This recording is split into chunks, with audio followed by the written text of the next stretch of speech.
This week on Inside the Arthouse, our guest is filmmaker Alonso Ruizpalacios. His new film, La Cocina, takes us behind the scenes at a Times Square restaurant, illuminating the lives of the invisible class of people who prepare and serve our meals while chasing the American dream. The ensemble cast, including two-time Academy Award nominee Rooney Mara, delivers stunning performances in this beautifully shot film. Alonso Ruizpalacios speaks to us about his very personal journey to make this film, opening in theaters this week.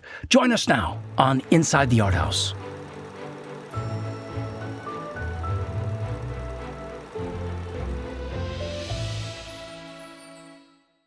Hi, everybody. This is Greg Lumley. And I'm Raphael Sparge. And welcome to another episode Inside the Arthouse. We're here at the Royal Theater in West Los Angeles. And today our guest is Alonso Ruizpalacios, the director of La Cocina. Thank you. Welcome, Alonso. Hi. Thank you for having me. And where are you now? I'm in Mexico City. And that's home for you? That's home for me, yes. Yeah. Home and work and everything, yeah.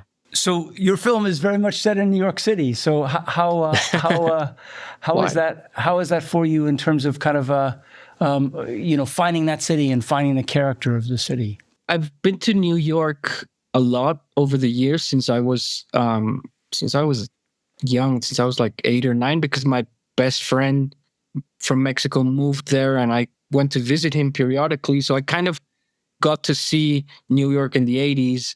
And then in the 90s, and then into the 2000s, I kind of saw it evolving. And I mean, I guess like everyone who goes to New York kind of feels that it belongs to them. I claimed it for myself. And of course, when I was doing this project, it was originally going to be set in LA. And then I thought, no, I needed to be in the kind of, to have this aura of the original migrations, this Ellis Island migrations, and I changed it to New York City, and then I went to on a couple of trips to do research while I was writing, and that kind of rounded it up. It created the New York that I wanted to explore, sort of trying to look at a place that has been overshot, it's been overexposed but try to see the other side. I mean, specifically about Times Square, the people that we decide not to see when we're in Times Square, which are the people that work there. I live in New York most of the time. I'm from New York. And so it's why I asked it, because you really captured the spirit of kind of the gritty, kind of what it's like to live there in a way that's so personal. And that's why I asked, because it's remarkable what you did in terms of kind of really turning the camera in. It's interesting that the opening sequence of the film, we shot a year after principal photography, because we were meant to shoot it along with the rest of the film, but we didn't get the visa for the actress who plays the part of Anna, for Anna, who plays the part of Stella, who's coming into the kitchen for the first time, and she's recently arrived from Mexico, and I needed this introduction that for me was like a synthesis of the migrant's journey. To see her traveling, on the ferry, then on the subway, and walking the streets to get there. And that was meant to be shot in a different style, much more stylishly, and with the rest of the film. But we didn't get her visa because she had never been outside of Mexico, and so she was caught, as many Mexicans are, in this catch-22 thing of, well, you have no previous travel experience, so how are you going to travel? And how can I get travel experience if you don't let me travel? Wow.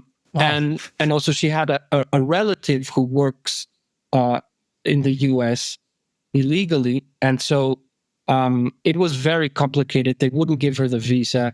I had to rewrite the scenes that she was in the first in the original shoot of New York. I had to write her out.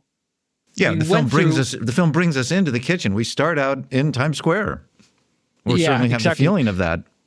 it was kind of serendipitous that we ended up having to shoot that 1 year later on a shoestring budget, and we had to shoot like we had a documentary permit, so we had to shoot all her journey documentary style. So we just kind of we winged it, and we got some beautiful stuff Gorgeous. from that. Gorgeous. I think, like for example, the speech that the film opens with, that this homeless guy is talking about Times Square, the meaning of Times Square. That was completely. People have asked me, is that scripted? And it totally isn't. It's just a guy that, I wanted portraits of the homeless people in Times Square. That was part of the principle of the opening, and so to make the unseen seen, these guys that people just walk past, and so we have these portraits of them. We got a lot more than ended up in the film, but this guy, I asked him to take his portrait, he sat there and he was like, "What are you guys doing?" "Oh, we're doing a film." "What's it about?" "It's about Times Square." "Oh, Times Square." And he just went on this spiel that is in the film about the meaning of Times Square, which was such a gift, Such a gift. I wondered, because it was so beautiful. It was such a beautiful speech as and well. beautifully delivered. Yes, right. Amazing acting. But he also, and obviously why you kept it, but it so ties directly into the theme of your movie. And then the other speech in the alley that, your other character, in this case probably an actor, but it dialed into the theme of the movie so perfectly. How did you define the visual style? I mean, because it's so masterful, and it's so stunning and so sort of striking. So I'm just curious how you and your DP evolved that. Other films that I've made. This is my fourth feature. They've kind of evolved had influence from other films or whatever. I think this one, more than films, we were very influenced by stills photography. I was just like, I've become an obsessive buyer of stills photography books, and we were looking at a lot at this Japanese photographer called Masahisa Fukase, who's incredible. He and him and so later, of course, like his black and white stuff, that kind of really informed the way we wanted to make the film, to shoot it. Had to have like a particular patina, like it not very sharp lenses. Also, there's a kind of a subliminal, hopefully, because some people that I've talked to haven't even noticed it until they think about it, which is kind of what I wanted. The image, once you go inside the kitchen, shrinks to a 4:3 image, and then when we go out of the kitchen, it once the rush finishes and Pedro looks up, it opens up again. So I wanted that, obviously, that feeling of coming inside the labyrinth with the character of Stella, and once we're inside the labyrinth, the walls close in on us, and so the image is tighter, and also that format. I shot my first movie, Gueros, in 4:3 as well, and it's just a beautiful format. Like because it lets you see the roofs more, and it just kind of invites. It isolates people, like people fit normally in a single shot, whereas on a 2:35 aspect ratio, you kind of need to include somebody else, or I don't know. So this one kind of helped me. It made sense because it singled out people, and it's a film about people's faces, like the workers' faces. I was very obsessed with getting that right. So you talked about the specificity of New York and Times Square, but was the source material, which is a play, was that set in, where was that set? This film is based on a stage play called The Kitchen by a British playwright called Arnold Wesker, and it's a play from 1957, and it's set in London originally. but and so yeah, I kind of came into this play. I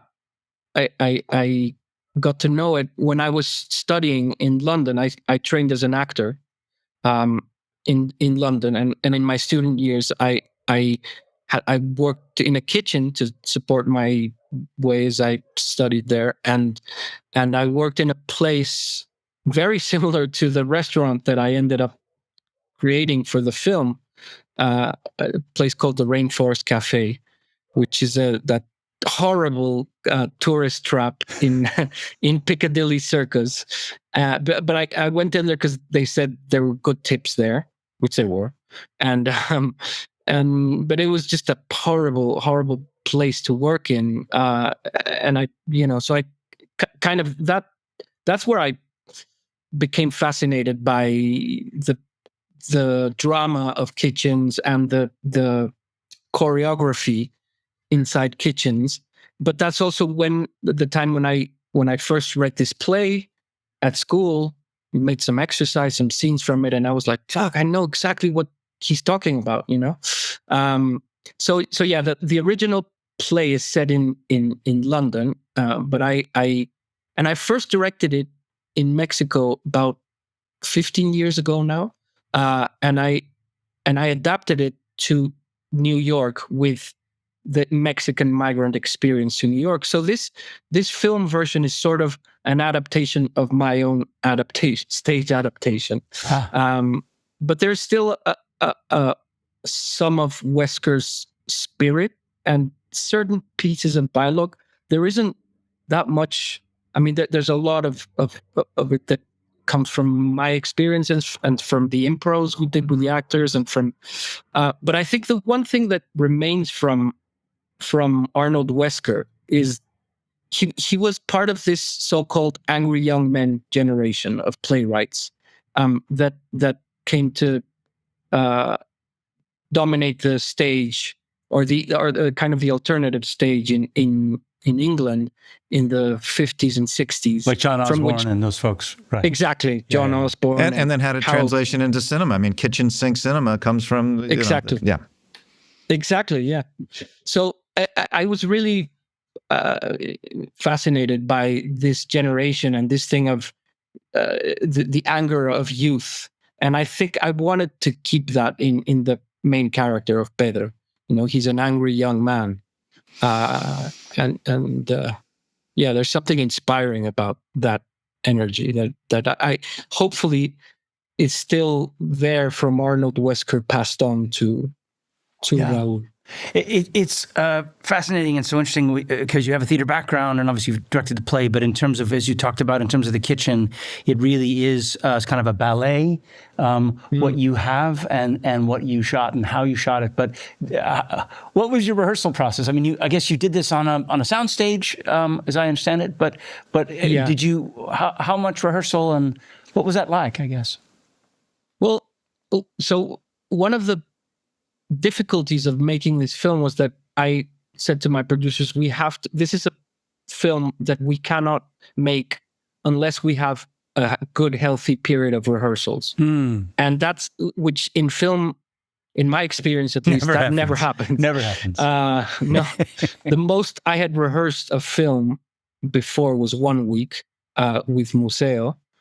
And so in this film, we got to rehearse almost 4 weeks. It was like 3 weeks and a half.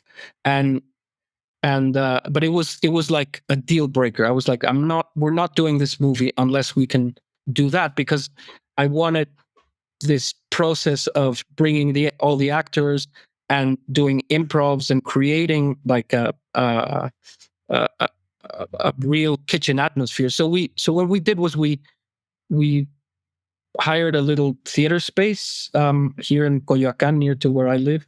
And we brought all the actors from the US, and we had this Moroccan actress and this Albanian guy and this Colombian guy and the Haitian guys. And so, we had this like little melting pot in Coyoacán, in Mexico City, with the Mexicans. And I did, yeah. In the mornings they would go to kitchen school. They would go from Okay. like 9 to 2 every day, and we had to, like, for this film we had to do a lot of prep. So we basically, the way kitchens are designed is that they're custom designed for the food you're going to serve. So we had to reverse engineer all the way to, like, saying, okay, what food are they going to serve in this restaurant, or this. We hired a chef to create a very specific menu based on all these kind of Times Square joints, tourist food truck, tourist traps menus, and so he designed the menu, and then we had to teach the actors how to make their dishes. They all literally learned for 3.5-4 weeks actually to how to cook their dishes.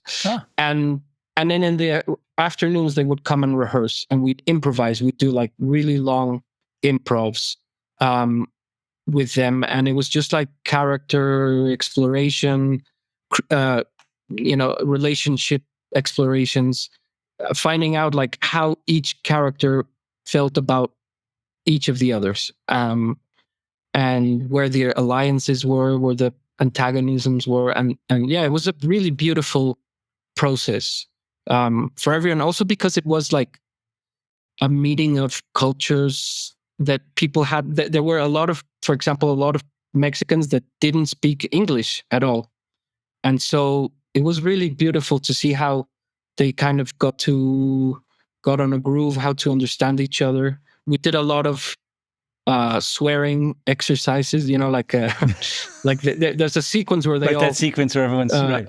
Yeah, because that's one of the first things that you learn when you're in another country, is like, well, teach me how to swear in this language.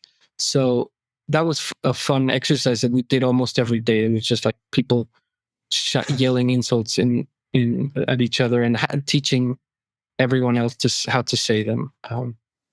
The actors must have fallen in love with you, honestly. I mean, that's just such a, because a film is by its nature such a technical medium, and the actors are kind of brought in often like furniture to kind of do the thing and then get out. And the fact that you would build it from the performances and from the space and from their sense of giving them a kind of confidence, both with each other, but then with the elements that they're playing. I mean, honestly, that's a dream experience as far as a film from an actor and from an actor's really something. That's really wonderful. No, yeah, it was. I mean, I'm a huge admirer of Mike Leigh, the British filmmaker, and I've always fantasized about doing a full Mike Leigh process, which I know he rehearses for 6 months, and he improvises, and then the film, the script, it kind of is drawn out of that. And then he goes away and writes it, and then they shoot exactly what he's written. But so the actors know the characters better than him, and so so we had a little mini version of that. But also it's an interesting dance, because then you have to put all this life that has been created and the spontaneity into very strict margins, so that was a challenge. Then the actors sometimes get frustrated because where's all that freedom and all that attention that was given to me? But I think it took us all a while to find that groove and to find how to be spontaneous and free within the limits of the frame. So yeah, it's an interesting conundrum. That once you got on set, how much time did you have to shoot? So we shot this film for like 9 weeks, I think. Oh, lovely. Yeah. So it was a good period, not like not Hollywood too tight. period. It wasn't like an 18-day shoot or something, right? Yes, right. No, but it wasn't an 18-day shoot. Yeah, we shot for like a week and a half in New York, and then the rest in Mexico City. Okay. Ah, yeah, so and all the sets and everything else was built in Mexico City, and you shot there. Yeah, Yeah, we shot all the interiors in Mexico City and all the exteriors in New York, and yeah, it was interesting to have like the Americans, the gringos, kind of. It was an inverted situation where in Mexico, when we were shooting, they were the minority, and but they had to pretend that they were the. So it was a very interesting psychological experiment for everyone, I think. I'd always wanted to shoot a film mostly on stage, just because my first 3 films were all done on locations and a lot in cars, and it's a very strenuous experience. I mean, it's beautiful shooting on location, but it's exhausting, and there's so much that you can't control. But I just wanted to experience something different, to have like absolute control, and it was great. Also, the sound stages where we shot are quite close to my home, so it was nice to very nice to yeah. Very nice. No, but I can understand that. I mean, you know, when you're on a set and we lose this set tomorrow, we've got to get it, and then you're feeling the pressure of, and here you have the opportunity. Well, the scene didn't quite play out the way we wanted, so we'll come back tomorrow and we'll try it again. Yeah, exactly. Yeah, I mean, there's pros and cons to that. Obviously, I mean, I think the big challenges are how to make a movie set on a soundstage look real and feel real, and that I was continually frustrated with that. Like, for example, the sound, even though like I kind of asked for as much real, and we had a fully working kitchen, you know, like it was fully operational. It was gas installation, water installation, everything. Wow. But the walls sounded like wood, and there's something that drives me crazy about.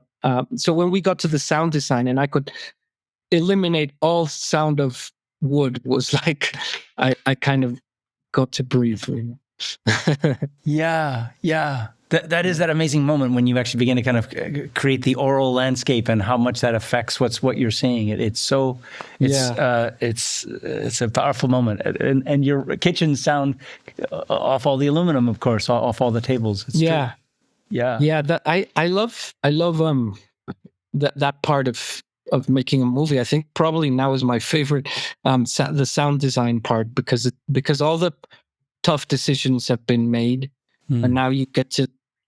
It's just pure joy, you know. And so I get really involved in the sound, and with my sound designer, I sometimes even go and record Foleys with them, and it's and for this film, the sound was such a great journey to be on, you know, like recording all the little different kinds of utensils and making sure that they had different tones. And it becomes like a little composition in itself. Right. And then, and you also just have these scenes that are so chaotic, which of course is the case when there's a dinner rush, but then quiet, intimate scenes. Mm-hmm. Very quiet. Yeah, I think very loud, going back and forth between that. Well, that's the thing about kitchens. When you know, like I said, I did quite a bit of research before and personal experience. And personal experience, but that part I had forgotten actually, and I kind of remembered it once we were in pre-production and going to see kitchens with the art department and everything. That we were inside kitchens all with our notebooks and our little cameras, and you know, we went to fully functional kitchens in lunch rush to observe, and then we had to yell at each other to hear each other, and then we went out. And just the sound pressure diminishes by so much, and that was one of like the most astonishing things, like how noisy they are and how accustomed you become to those high levels of noise. You know, 12-hour shifts in that high level of noise is quite something. And so, yeah, I think that the film hopefully portrays that as well. That kind of change in just sound, in air pressure in your ears, you know. Yes, Yes, you absolutely capture that. And then when a character steps out or goes to get the chicken or goes to essentially steps out of the fire, as it were, we really feel that landscape change in a big way. It's beautifully orchestrated. Yeah. What was the casting process like? Finding the actors, because they're just beautiful. Well, so we had three casting directors we had one in Mexico City, who's a guy, Bernardo Velasco, that I had done my 3 previous films with, and he's actually in the film. He's he plays Salvador, the guy who can understand English, and he said, who at the end of the big long speech he says, "What did you say?" That guy. He's right in the alley, a brilliant. Yeah, he's a brilliant actor, and he's a brilliant casting director. He's like a jack of all trades. And so he looked for like interesting. I knew I wanted actors for this film, and a couple of non-actors in the background, but this film needed like actors, people that could learn their lines and make it seamless and own them. And because there's all this discussion about actors and non-actors, and in Mexico there's like a big wave of, to do a serious movie you have to do it with non-actors and that kind of shit, and I kind of, this was a sort of a declaration against this film. So I wanted actors, I wanted good actors that could disappear into their roles, and we had a casting director in London for the European parts, who ended up being Sundos Mosba, who plays the French Moroccan cook, and Nebli, who plays the Albanian cook, and also Oded, who's Iranian, who plays Rashid, and then we had a New York casting director, and Rudy Mara was somebody that I had in my head for a while. I wanted for the part of Julia, like a Hollywood star, because that's kind of how Pedro sees her. And so I wanted somebody that had that aura. And so I had, there's a funny story, which I'll try to keep it short. But I many years ago, I spent Christmas Eve in New York City with my wife. We were there on a holiday, had no money, and we had nowhere to go on Christmas. Like, we didn't know anybody. We're just like, what do we do on, it's Christmas Eve. What are we going to do for Christmas? And we went to the cinema. It was a really sad Christmas. We went to a multiplex, and as we were, I'm a theater owner, so don't tell me that's a sad thing. No, listen. Sorry. For me, it's no. It's an ideal Christmas for me in a way, but still kind of sad. Yeah. In a good way. And so we were. I was heading to buy some popcorn on the, how do you call it, the dulceria, the confection, the concession stand. Concession stand. So as I approached the concession stand, I realized that my feet started sounding like, as I was stepping on the carpet, and I realized the carpet was soaked. It was like completely soaked. And as I got nearer, it was like inundated. And as I approached, I realized that there was the cherry Coke machine was like flowing endlessly. Like a spring, it was just like, and the funny thing was that the guys working there, they didn't pay any attention to, they were just like serving. Nobody gave a shit about the soda machine. And I went to, I said, hey, there's the soda machine is overflowing. Is spilling, overflowing. And the guy just went, yeah, I know. And he just kept, you know, serving popcorn and we actually bought a cherry Coke. And my wife's like, From the flow, don't right be from a the geyser? Come on, yeah. And it was, to me, that was like such a beautiful, perfect image of late capitalism. You know, that kind of like overflow of cherry Coke. That endless. I was like, really, when is it gonna stop? How can so much cherry Coke just continue to flow? What the fuck are we drinking? You know, and the fact that nobody gave a shit, and it was just a beautiful, perfect image that obviously ended up in the film. Yeah. But and the film we went to see that night was The Girl with the Dragon Tattoo with Rooney Mara on it. And when we left the film that night, I said to my wife, I'm gonna work with her one day.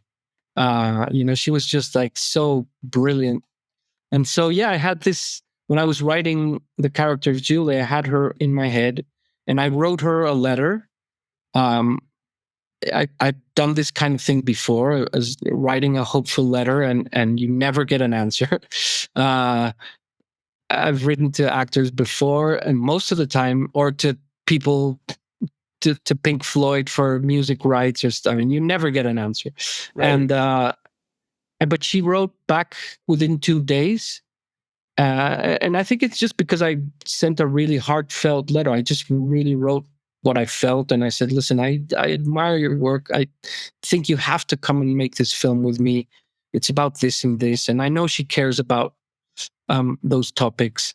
And so she wrote back and she said, send me the script. I sent her my films, and it was like, yeah, let's do it. Let's do this. And you know, so it was great. And that kind of allowed for the film to be a little more relaxed budget wise, and we could bring all these actors from the US, and then Raúl Briones, the lead guy, he's a fantastic actor that I've worked with for a while. We have a theater company in Mexico City. Well, we used to. Now I can't really claim that we still do, because we haven't made a play in like over 6 years.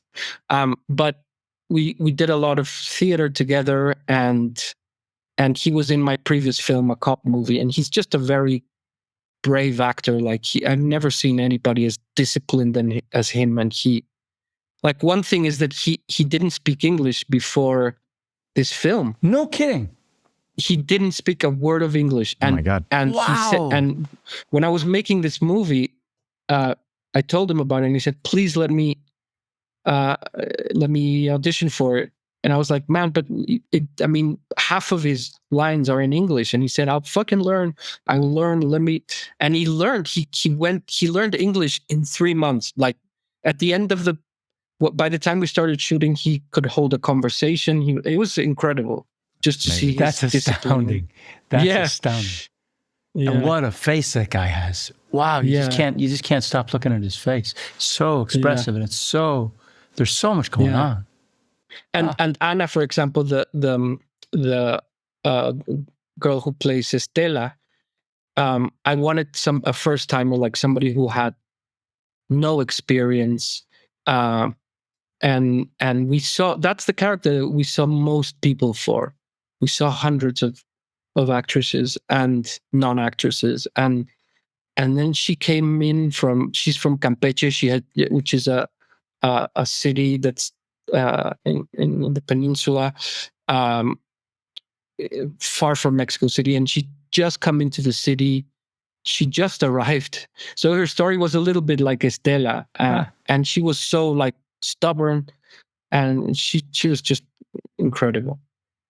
So yeah, we got and then the gringos, I couldn't meet them personally, so it was all like that was weird.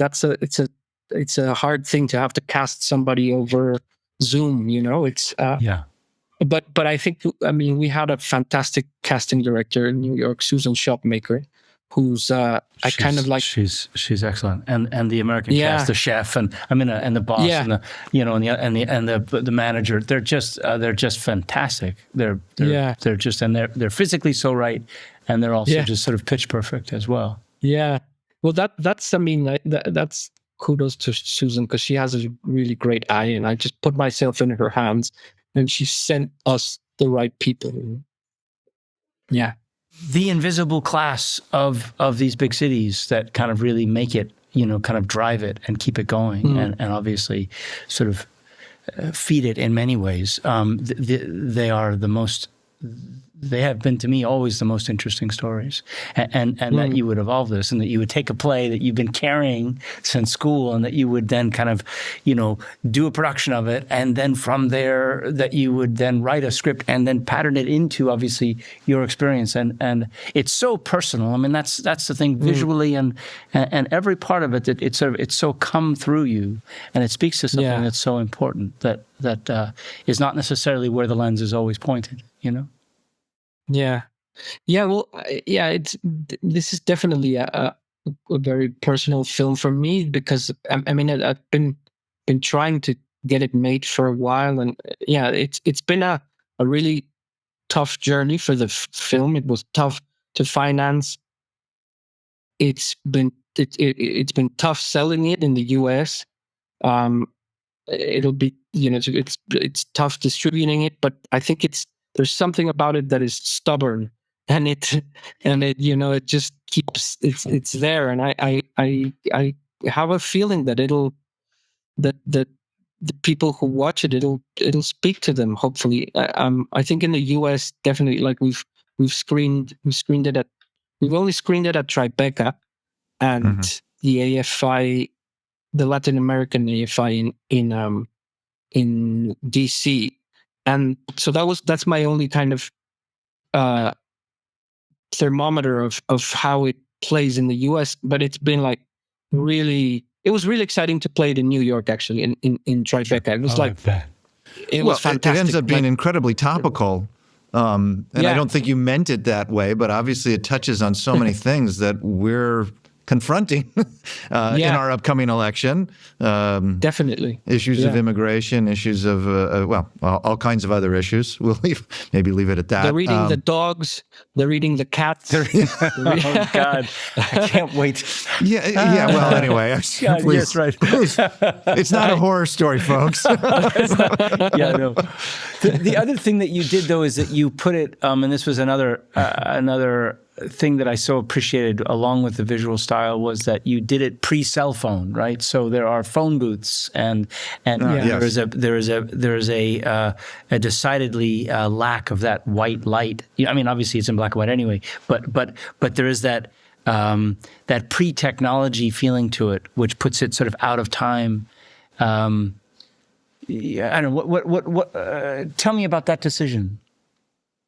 Well, I think it's exactly that. The first thing I've tried to avoid cell phones in at least my first two movies. The third one had to have a little bit of cell phones, but I tried to minimize it, just because we live with this thing all day now, and now I kind of want to break from it when I watch a film. I kind of resent it when whole plots and everything hinge around fucking cell phones. But I guess it's inevitable, because it's now the way we live. But I kind of it's kind of just a stubbornness of a fixation that I have of like wanting to have a cell phone free movie experience, and but also I wanted to make for it to be unspecific as to when it's happening, right?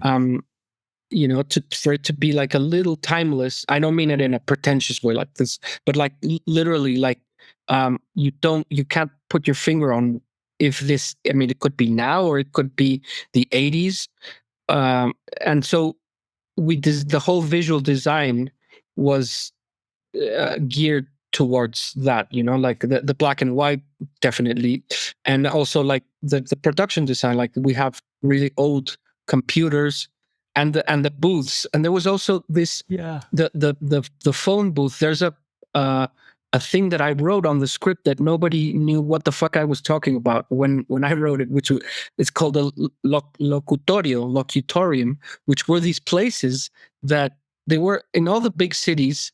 And I asked around, and they were also in New York, which I guess you would call like an internet cafe now, which is, there were these places where people would go and make phone calls abroad.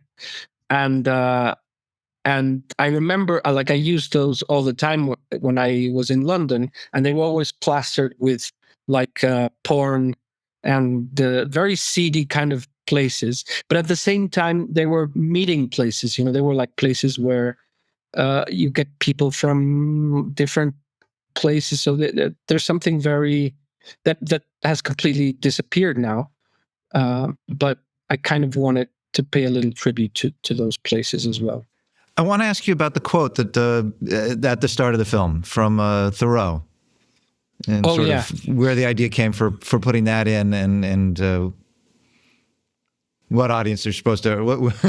Maybe we don't want to tell them too much, but it's a fragment of Thoreau that talks about the endless noise of machines and the productivity of how productivity is the number one driving force of all human endeavor now. That's what he was witnessing, and the rapid industrialization of the United States at that time, and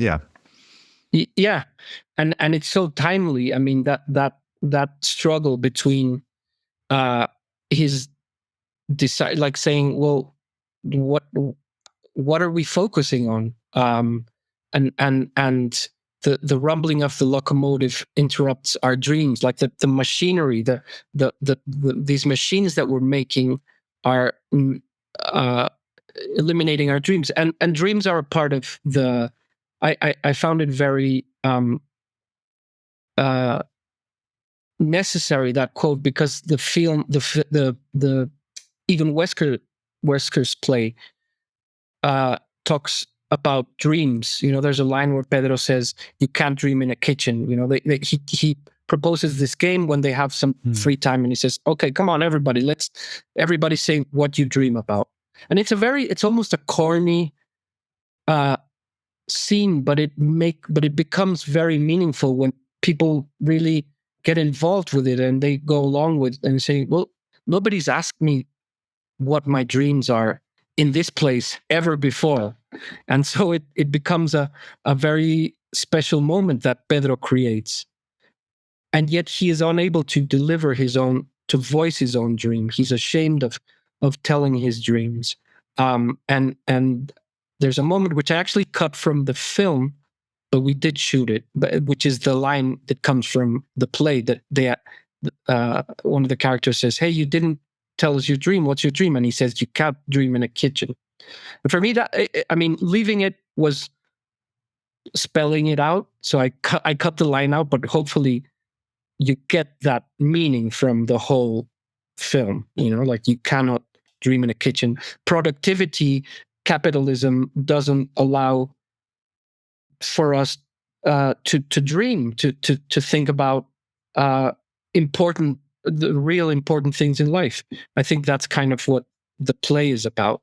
And that's what Rashid fails to see at the end. He says, "I give them food, I give them work. What more do you want?"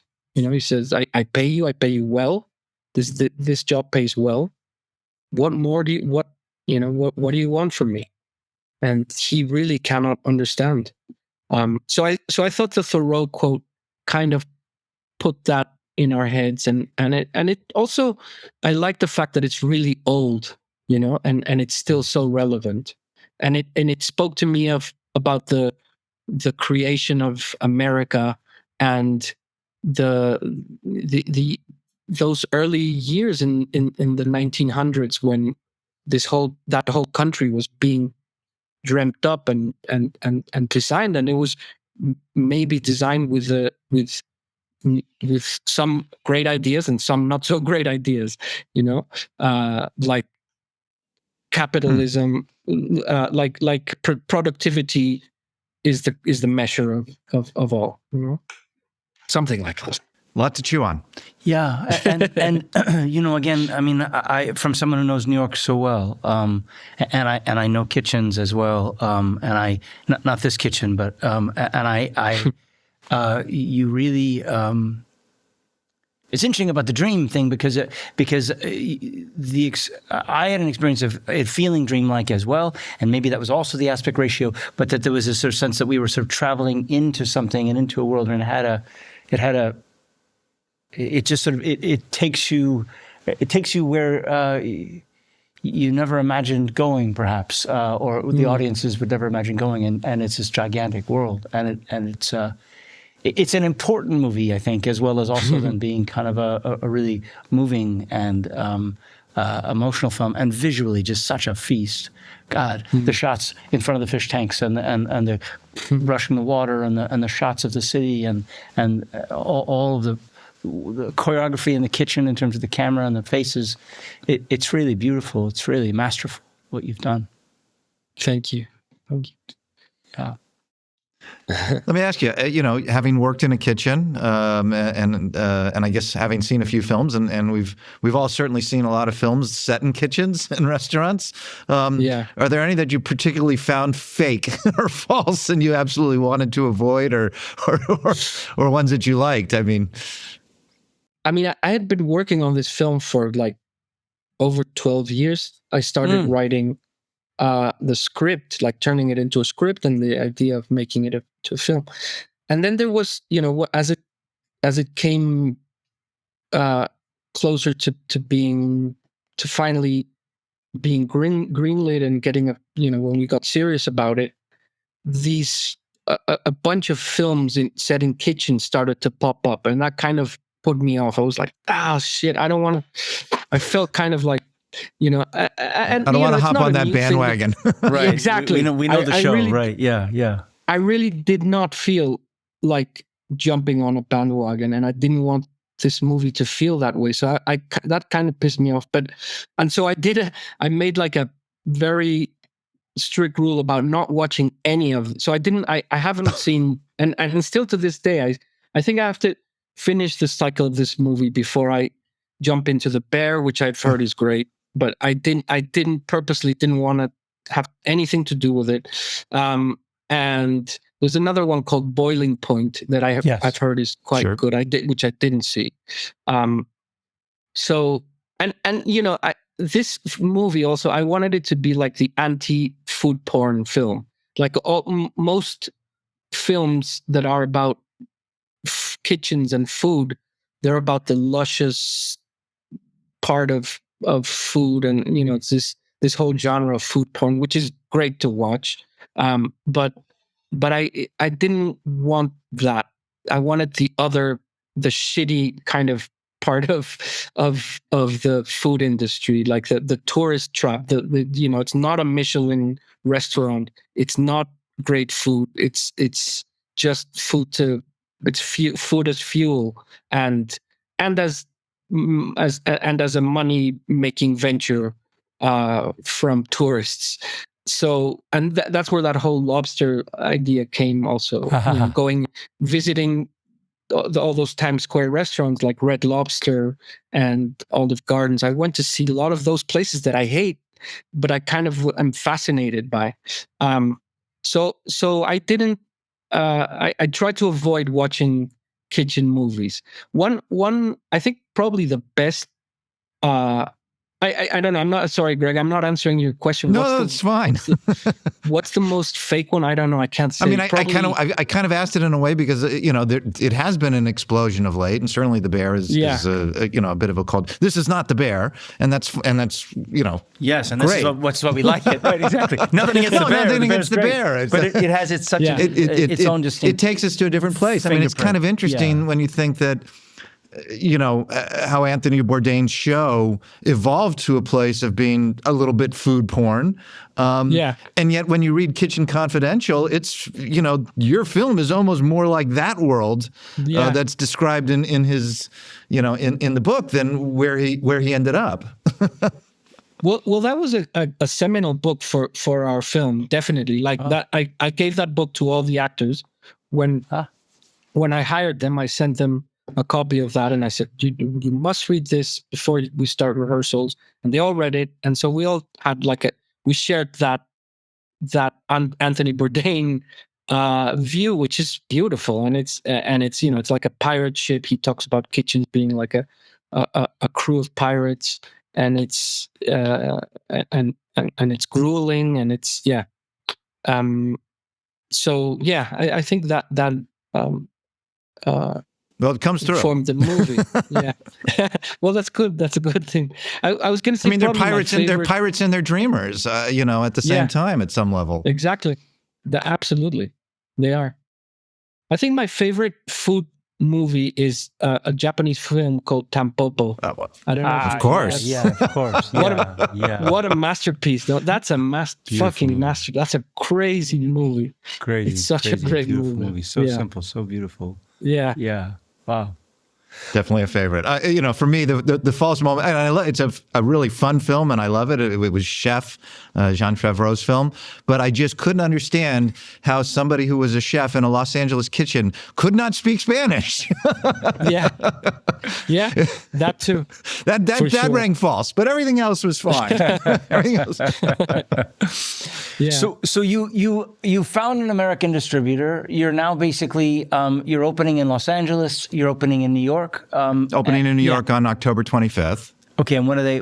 and opens here on November 1st at the Monica. Excellent. And are you going to other cities as well? Yeah, we're going to we're having like previews in a bunch of cities. We're doing like a whole festival circuit. Yeah, sorry, and then it'll play also in different cities. So I know we're already booked in San Francisco and the Roxy, and I think Seattle, and there's like a bunch of cities are popping up. So hopefully it'll grow. That's the idea. That I think we're working with a really cool new distributing company called Willa, who are like young and ambitious and energetic and great. And they're we're partnering with this company called One Fair Wage, this nonprofit organization that aims to increase the wages of service industry workers. Wow. Specifically kitchen workers. We're working with them, and they're trying to push a bill now in the upcoming elections that addresses that specifically. Trying to raise the minimum wage, and so they're going to be coming to all our shows and spreading the word, and so it's been a really nice collaboration. And we had a screening in DC last week, I think, and a bunch of them came, and they're like the guys who were in the organization.